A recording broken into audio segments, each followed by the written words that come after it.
Halo semuanya, balik lagi di channel YouTube aku. Kali ini aku juga pengen bahas lagi tentang seputar perenungan dan pembelajaran yang aku pikirkan dan dapatkan.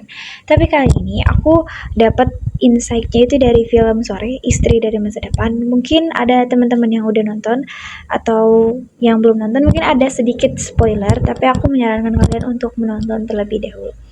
Sebenarnya film dari Sore ini kan recreatan dari series ya.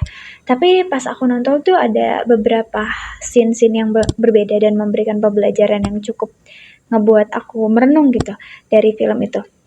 Buat yang pertama, uh, Sore ini kan adalah perempuan yang menurut aku tuh sebegitu dalam besar perasaannya terhadap Jonathan gitu.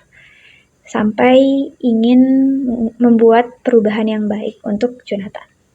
Tapi dari hal yang aku dapatkan bahwa kita tuh sebagai manusia bukan kewajiban kita atau bukan hak kita untuk merubah orang menjadi lebih baik sesuai dengan keinginan kita, menjadi versi terbaik dari dirinya. Itu bukan tanggung jawab kita untuk menyelamatkan atau bertanggung jawab penuh atas kehidupan orang tersebut. Dan dari film ini aku merenung bahwa ketika bertanggung jawab pada hal yang sebenarnya nggak bisa dikontrol, berupa manusia lain, berupa keinginan untuk merubah hal yang mungkin menurut kita gitu, merubah seseorang untuk menjadi lebih baik, itu adalah hal yang baik. Tapi pada dasarnya, kita sebagai manusia punya batas tertentu dan punya kontrol tertentu untuk sadar dan paham bahwa manusia adalah individu yang sebenarnya bebas, yang sebenarnya mempunyai tanggung jawab penuh terhadap diri mereka sendiri. Mungkin bisa dibilang memotivasi atau menyuarakan hal atau mengarahkan itu sebagai bentuk kasih sayang.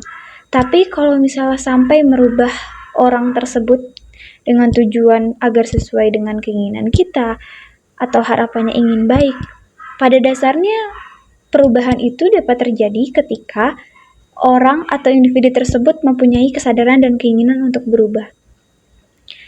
Karena yang aku pahami gitu, yang aku lihat, kita mencoba untuk merubah seseorang tersebut sesuai keinginan untuk jauh lebih baik, tapi pada dasar orang tersebut tidak mau berubah, ya itu akan membuat kita lebih kecewa gitu, lebih capek sendiri.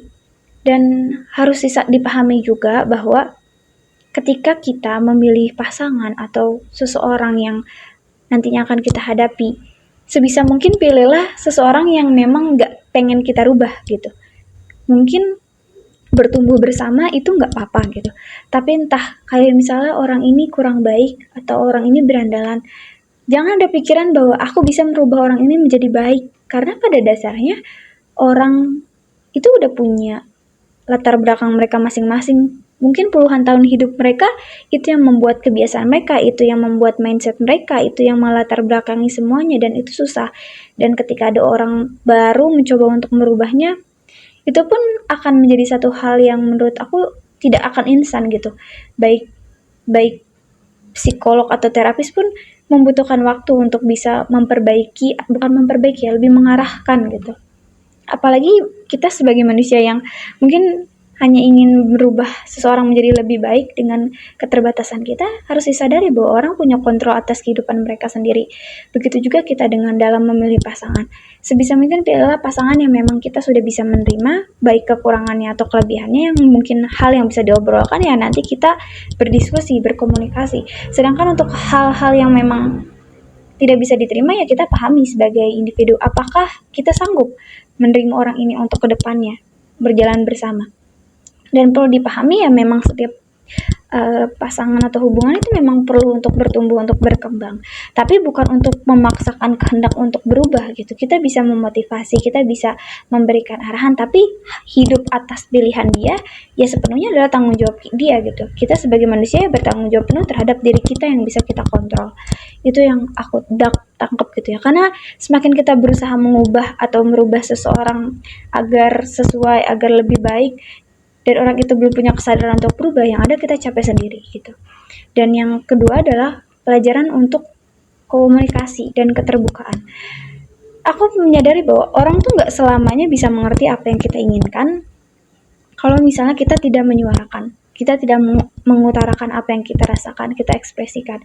Mungkin ada perasaan untuk gengsi atau ada perasaan orang beranggapan orang tersebut mengerti, tapi pada dasarnya manusia tuh punya fokus mereka masing-masing, punya dunia mereka masing-masing gitu loh, kayak kita. Dan kita nggak sebegitu full menaruh perhatian pada orang di luar dan menyadari apa yang mereka rasakan sepenuhnya gitu. Kalau mereka tidak berbicara, sama seperti kita juga, kalau kita mempunyai keinginan, punya sesuatu, ya komunikasi menjadi salah satu bentuk untuk mengupayakan apa yang kita ingin rasakan gitu. Dan yang ketiga adalah masa lalu. Dari film ini aku belajar bahwa Jonathan punya latar belakang yang cukup membuat trauma, mungkin ya, membuat pengalaman menjadi buruk atau pribadi perilaku yang bisa terjadi pada sekarang terbawa karena pengaruh-pengaruh di masa lalu. Sebenarnya masa lalu tuh ya sebagai suatu pembelajaran, dan emang nggak bisa sepenuhnya, ada beberapa orang yang langsung berdamai.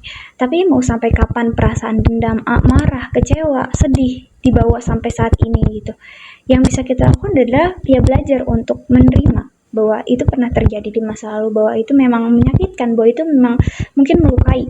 Tapi bukan berarti kita harus hidup terus-terusan dengan trauma dan monster-monster di masa lalu. Dan dipelajari bahwa ketakutan dan monster-monster di masa lalu itu ya harus kita sekarang di masa ini hadapi dengan dewasa dan bijak. Dan ketakutan-ketakutan yang pernah terjadi di masa lalu dan membentuk perilaku yang sekarang, rasanya juga nggak pantas juga buat kita terus-terusan menyiksa diri kita sendiri, bahwa perasaan-perasaan yang seharusnya mungkin kita bisa lepaskan justru malah membuat kita jadi orang yang nggak bisa menikmati masa sekarang karena hal-hal menyakitkan di masa lalu. Dan masa lalu itu jadi sebuah pelajaran berharga untuk kita gitu. Walaupun ya ada beberapa hal yang mungkin nggak mengenakan, tapi itulah yang membuat diri kita jadi sekarang. Hidup dengan kenangan buruk juga nggak bisa gampang ya, nggak bisa semua orang langsung sembuh, langsung cepat gitu. Mungkin ada trauma yang sungguh menyiksa nih, mengingat aja membuat sakit atau marah gitu. Tapi kita punya kontrol atas diri kita sendiri, atas pikiran kita sendiri, hal apa yang mau kita relakan, hal apa yang mau belajar kita terima, hal apa yang mau kita ambil pembelajarannya, supaya hal-hal yang mungkin yang menyakitkan buat kita tuh dapat berkurang gitu. Karena ingat, selain kita tidak bisa merubah orang lain, kita punya tanggung jawab diri untuk merubah diri kita sendiri.